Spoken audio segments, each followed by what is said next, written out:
Nagpalagay tayo ng water temperature gauge para sa ating unit na DA64V automatic turbo na unit.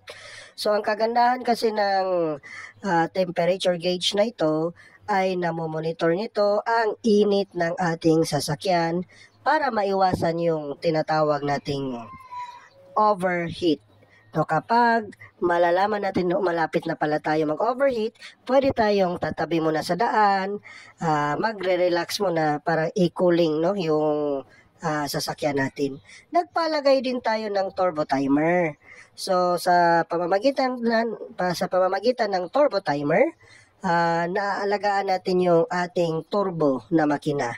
May 3 minutes delay siya, kahit na i-off pa, kukunin yung susi, ay continue pa rin yung mag-a-under yung makina para hindi yan tuluyang masisira yung ating turbo na makina.